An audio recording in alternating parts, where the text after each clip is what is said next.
What's going on, everyone? So Terrifier 2 just got released in theaters for one night only, I believe. There was only one showing at my local theater, and it was only for today, so I'm not sure if it's the same where you are, but where I'm at, there was only a couple of theaters near me playing it, and it was a one night, one showing only thing. And of course, since I'm a fan of the first Terrifier, I went to go see this, and this was my probably most anticipated film of the year. I was looking forward to this more than Halloween Ends. And did it disappoint? No. This is probably one of the most graphic slashers I've ever seen. There were so many moments where I just couldn't believe the kill was still happening, and I just couldn't believe how far they were taking one kill in particular. So after being resurrected by a sinister entity, Art the Clown returns to Miles County where he must hunt down and destroy a teenage girl and her younger brother on Halloween night.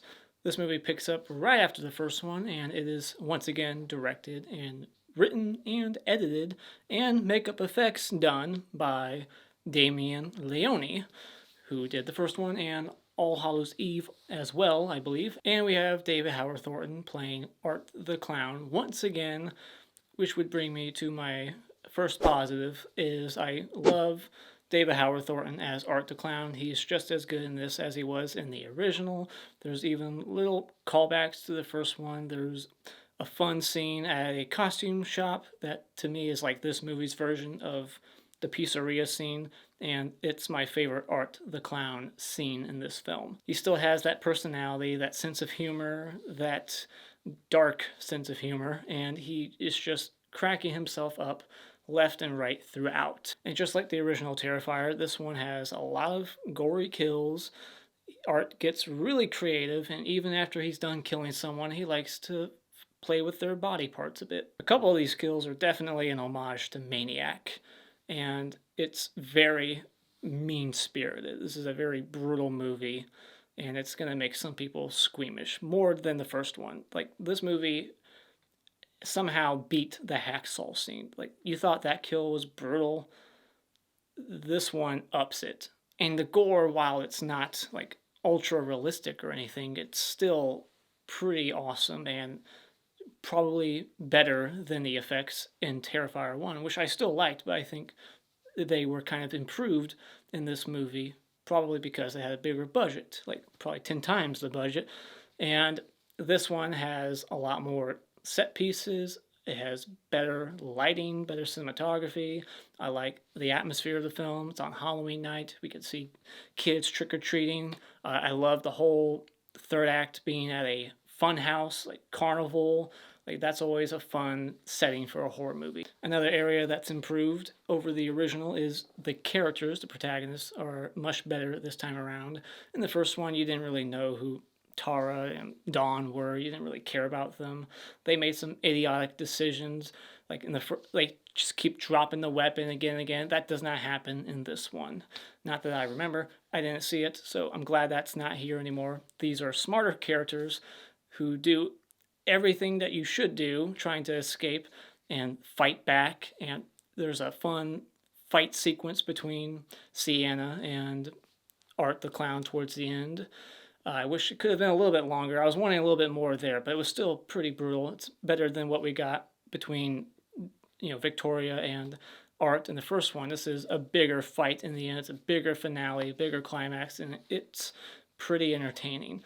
And the performance by our lead protagonist I thought was really good. She really helps carry the film along with Art, but you need a good, strong protagonist in a slasher, not just a strong antagonist. That's what Terrifier 1 had, was Art, but it didn't have Sienna. And this time we got a strong, evil, awesome antagonist, and we got a great protagonist who can, go toe-to-toe with Art. And I liked her chemistry with her brother, and she even has a nice, heartfelt moment with her mom over the phone that I thought was really good. Well done. This one has the same composer, Paul Wiley, I think is his name, who did Terrifier 1. And I like the soundtrack in this movie also, and has a really fun, clowny vibe at times.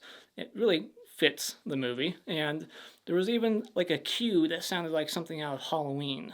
As for nitpicks and dislikes, the movie is definitely longer than it needs to be. I feel like you could have trimmed some things down some, not like take whole scenes out, because every scene does seem like it's important and has a payoff later, but you could have trimmed down scenes some, like just take a few seconds off here and there. Like there's a dream sequence where as soon as it starts, you know it's a dream sequence. It just goes on and on. And it's like you could have shortened that song at least. Like I was actually starting to get a little impatient in the theater. Like, okay, come on, get on with it. But by no means is the movie ever like boring. I was never bored like checking my watch. I I was just getting impatient in that one dream sequence because I knew it was a dream sequence and I just wanted them to get to the point quicker and just trim a few seconds off here and there. I did notice some missed opportunities, like things I would have liked. Like there's a cameo from a horror actress in this movie. I'm sure most of us know who it is, but in case you don't know, I won't say the name, but there is a cameo from a horror actress in this who's in the movie for 15 seconds, 20 seconds. Like she's just in and out, done, drops like two lines, and that's it. So it's like, oh, well, I wanted a little bit more, and have that person get killed by Art the Clown, and I wanted to see Art kill some kids. We have this whole scene at the school. I thought that Art was going to drop by, maybe kill a kid, and it would get even more graphic and more fucked up and mean spirited because you never see horror movies in Hollywood. They never kill kids, and I thought if any movie was going to do it, it would be this one. And my last couple of gripes would be I thought the whole story behind her father was a bit vague. I just felt like that could have been more explored, Santa's father, and I wasn't huge on all the supernatural fantasy stuff thrown in here. This is almost a different beast of a film than part one. Part one, for the most part, until the very end, is a more grounded in reality, gritty slasher. And then this one is supernatural from the beginning, and there's trippy dream sequences, just one really, and some hallucinations, and then at the end it gets full blown like supernatural in a weird way. And I'm just not usually huge on that kind of stuff. I like the style of part one where it's more grounded and not so supernatural and fantastical. So, final thoughts. If you're looking for a fun, gory, mean spirited slasher movie to watch this Halloween, you found it here. This is a very over the top, brutal slasher movie that is probably one of the most vile, disgusting, graphic slasher movies I've seen in a long time. I can't think of anything that's really more mean spirited and gory than this. If you love the original, I think you're going to love this one, but just know that it is going to be pretty supernatural, especially towards the end. So when it comes to Terrifier 2, I had a blast watching it, so I'm giving it 4.5 out of 5. Alright, I guess let's do a spoiler discussion. I didn't have any notes written down for this movie because I saw it at the theater, so I couldn't write down notes, so this will just be off the top of my head. I'll talk about all the best moments from the film that I can remember. So, spoilers. If you want to hear more about what happens in this crazy movie, then stick around. So, the movie opens up with the mortician getting killed. That was, I believe, the same mortician in this movie. I think it's the same actor. And, at the end of part one, we just, I think, hear him get killed off screen. But in this one, we really get to see him get fucked up. So, he takes like this little hammer thing and bashes his head a bunch with it, and then like all his teeth are getting knocked out of his mouth, and you just hear him like gurgling on, like choking on his own blood, and he's missing an eyeball. Art the Clown is missing an eyeball at the beginning because Victoria in part one stabbed him in the eye, so now he has to replace it. So he takes the guy's eye, and there's a lot of eye kills in this movie. I feel like Black Christmas, the remake, the true remake, not that piece of shit from a couple years ago. There's a lot of eyes getting destroyed in this film, and he just takes his eye, puts it in his missing eye socket, and he's like making faces with it. And I'm pretty sure there's something else. Yeah, I believe he takes his other eye out, and then he, hits his head more, cracks his skull open, and then he takes his hands and just pries his skull open further and takes his brain out and heads out the door. So that's the first kill. Sets the bar pretty high for how graphic this film's going to get, and it just keeps getting more and more graphic. And we see Art the Clown go to the laundromat. He kills this guy like sleeping at the laundromat, off-camera kill, but we get a reveal like he stuck some blade down the top of his head, out his chin, kind of like the Prowler kill, And we get our first glimpse of this new character, this supernatural ghost, this entity. It's this little like 10-year-old girl who is dressed up like Art the Clown, and her face is probably freakier than Art's.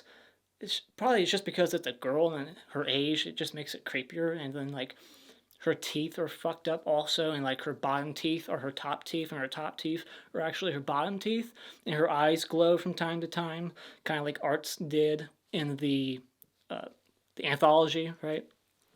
So I guess call back to that. And then she just starts like shitting herself or something, like just all this black like or just shit just falling out of her. Like that's where it kind of went a little far for me. I'm like, okay, this movie's trying a little hard to be disgusting, a little too hard. It's like, we get it. But yeah, she's just shitting herself, and they're both laughing about it, and they're doing like patty K or whatever, like that game is.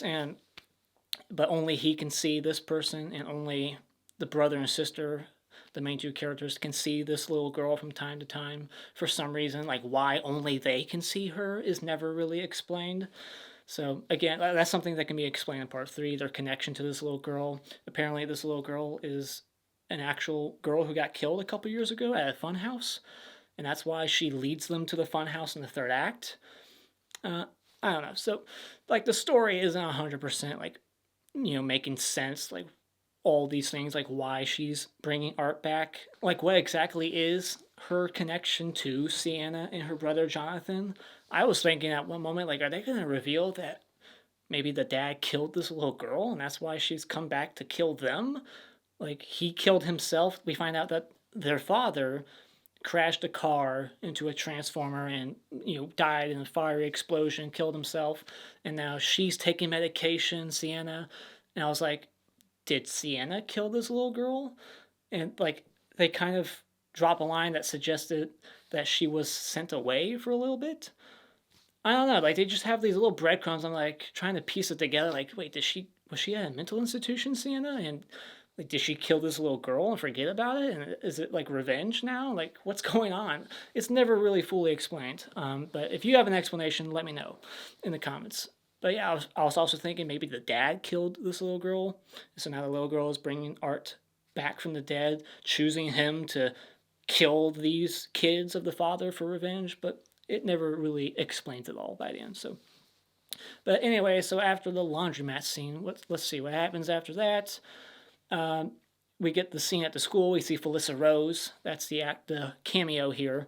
And she says a couple lines, and then that's all we see from her, unfortunately. It would have been nice to see Art the Clown kill her. He does drop by the school, but that might have just been a hallucination. But it seems like it was really happening. I think Art was really there. And since he was really there, he should have killed some kids. They could have established, like, it might seem cliche, but like a bully character bullying Jonathan, and then the bully gets killed brutally in the bathroom, and then there's suspicion of Jonathan because of who he is. They establish that he's like obsessed with killers, so he probably has this bad reputation at school, like he's the freak, and so everyone thinks that he killed the bully. And then so now he's on the run for the rest of the movie. The cops come to the house. Like, it could have went in that direction, and that could have been why he left the house instead. In this version, he just gets grounded because of what happens with this little dead animal. But instead, what could have happened was Art the Clown kills the bully. It gets pinned on Jonathan, and that's why he has to run away from home in the third act instead. It could have went in that direction. And we could have seen some kids get killed at the school, but we don't see that. So that was just a little missed opportunity in my opinion. I wish it would have went in that direction because I'm fucked up. Whatever. Kill some kids, Art. But so yeah, after the whole school scene, the dead like possum he throws at the kid, and so Well, the next kill would be, I guess, the costume shop place, the like Spirit Halloween, or they call it Abracadabra. Jesus, tongue twister for me, I guess.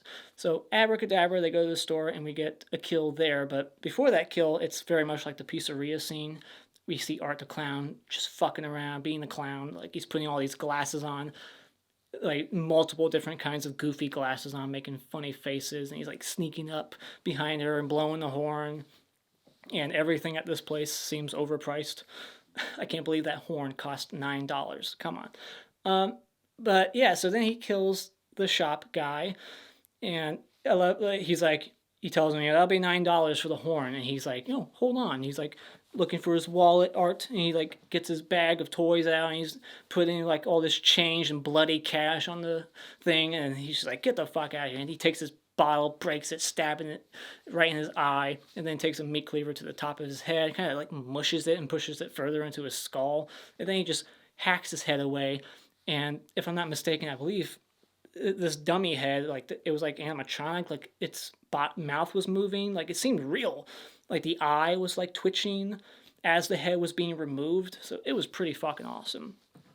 The blood looked a little fake, a little kind of orangey, but that's just a little nitpick. Still, the effects are pretty, top notch. And so, and then he pretends like he's one of those like statues at those stores that stay still, and he's holding the guy's head. And then later on, he has another severed head that he turns into like a bowl of candy. He like removes the skull and the brain. He puts all the candy in there, and he's like handing it to trick or treaters. And that was like the mother of the one friend, Allie. And Allie's kill is the kill of the movie. It's where they took things so far, and I heard it was all because of the pandemic that this kill was extended as much as it was. I'm really curious what this kill would have looked like had there been no pandemic. If they just would have made this movie in 2020 and released it when they wanted to release it 2 years ago, what this movie would have looked like. Because what the fuck was he going to do to her before they had so much extra time to make more effects for this film? What he does to this woman is so fucking mean-spirited. So what he ends up doing to this girl, I'll try to go in order because he does so much shit. He starts with stabbing her in the face with like a scalpel and slicing it down her eyeball, and that eyeball effect looked pretty freaky, like her eye is split open. And then after that, I believe he starts like stabbing her in the back a bunch, and he's slicing her back open, and then he starts scalping her very slowly and peels her scalp off. And then after he's done like stabbing her back a bunch, he peels her back open and exposes like her spine. Then he starts stabbing her more. And then he takes her arm and breaks it in half, and her elbow like snaps out her skin. Like he bends it the wrong way. So that's like supernatural strength right there. He's like Jason now, and Jason lives. Like he's supernatural now, so it makes sense. He's got all this extra strength. Although in part one, he did squash a guy's head like a melon, which kind of seemed like supernatural strength. I don't think it would be that easy to stomp someone's head like that, but whatever. So yeah, he's extra strong now. He snaps her arm, and then he takes her other arm and like slices her hand, and then he peels it open like a banana peel, just down the middle, and then she's still like on the ground limping around. He leaves the room, comes back with like alcohol and like a bunch of salt, and just starts pouring it on all her wounds and like patting it in, just making her suffer even more. And then what else does he do after that? He just keeps skinning her. And then when we see her body later, it's like this animatronic like puppet they built. It's not the actress, but it looks pretty fucking convincing. And like it's like moving, and like all her legs and arms are like skinned more, a lot of like just meat and flesh, like just missing from like chunks missing from her leg, and she's still alive. Bullshit. How the fuck is she still alive? Like that's where I felt like they were taking it a little too far. There's like, really, come on. Like it's even more supernatural. There's no way anyone would survive that much bloodshed and survive, like go through that much pain without like throwing up and like passing out. Like, I just watched House of Wax recently, and this guy got an arrow through his shoulder, and when he was trying to pull it out, it hurt so much he puked. That's realistic. In this movie, she's going through 100 times more pain, and she never pukes and never passes out from the pain. It's so brutal. There might have been some other thing he did. I think that's all of it. But yeah, he fucked her world up. The mom, throughout the whole movie, she's just constantly yelling, kind of being a bitch. But I kind of understand where she's coming from. So I'm not like against her or anything. But yeah, she is just constantly like yelling. But she's a single mom. The dad killed himself probably like only a year or two ago, not too long ago. I'm not sure how long ago it was, honestly, but still, like, I kind of feel bad for her. Like, yeah, she's being a bitch. Like, that's the only state we see her in, is that being that person, just constantly like yelling at the kids, not believing them.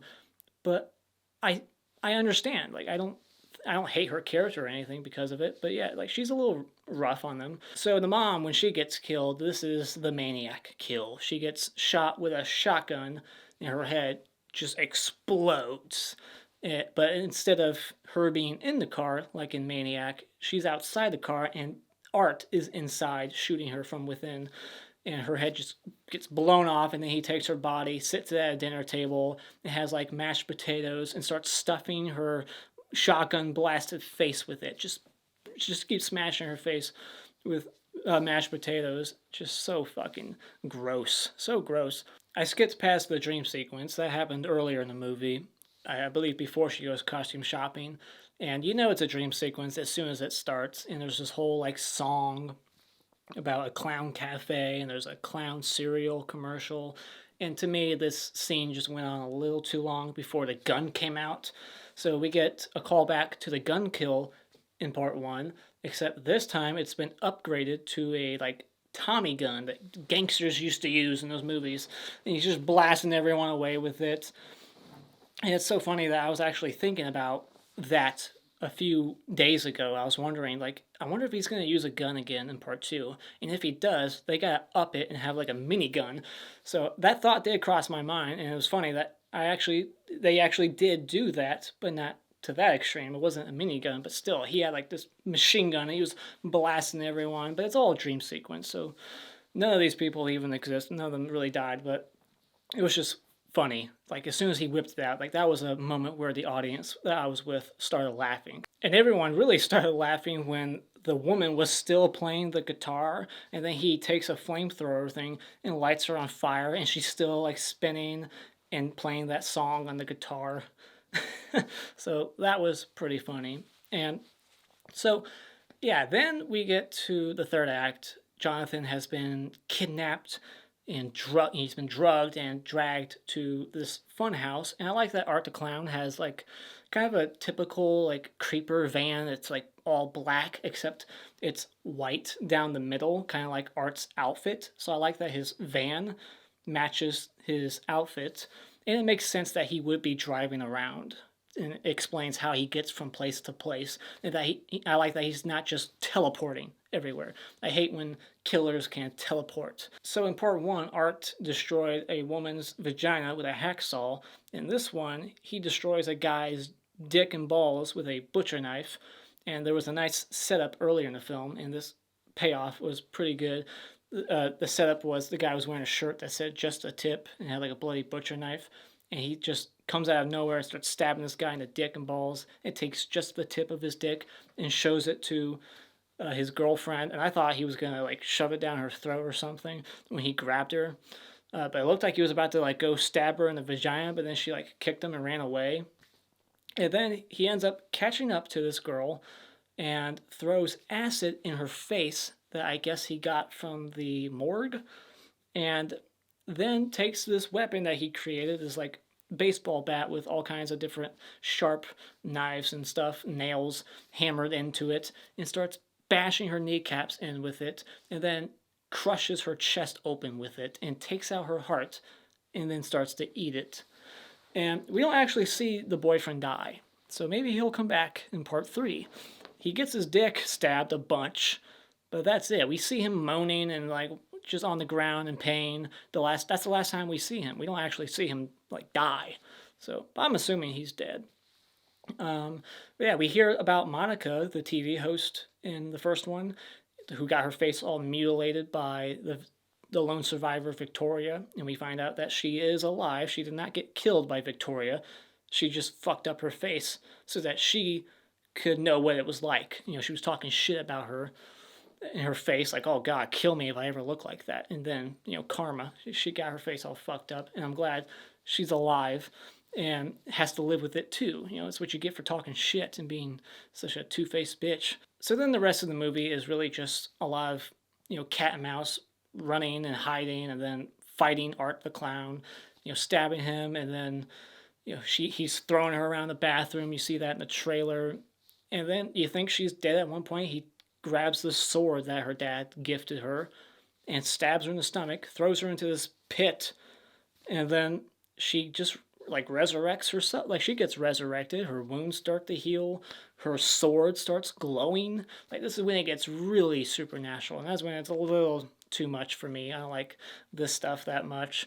But yeah, so she comes back from the dead to save her brother, who is being like eaten alive by Art. He's like chewing on his ankles and chewing on his wrists. He like wakes up with his hand in Art's mouth.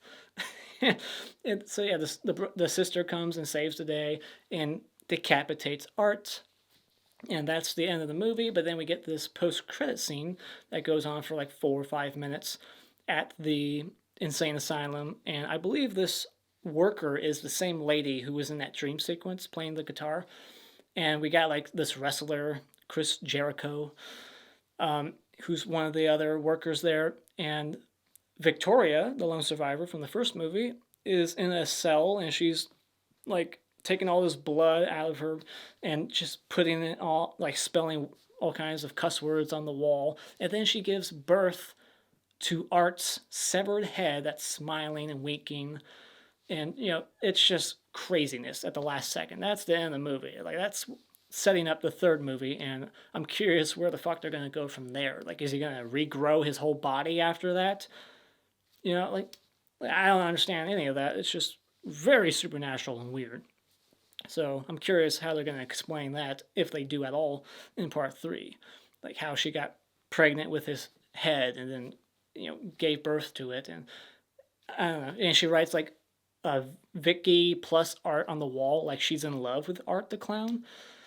So that was weird. Like she's in love with the man that fucked up her life now, like the Poughkeepsie tapes, right? Isn't that what happens in that movie? The person who was prisoner falls in love with the person who was, you know, keeping her captive and shit. But yeah, that's the end of this crazy ass movie. What are your thoughts on it? Let me know in the comments below. Do you like it more than part 1, or you like it just as much? Or was it a disappointment? And let me know in the comments below. And yeah, so I'll see you in the next video.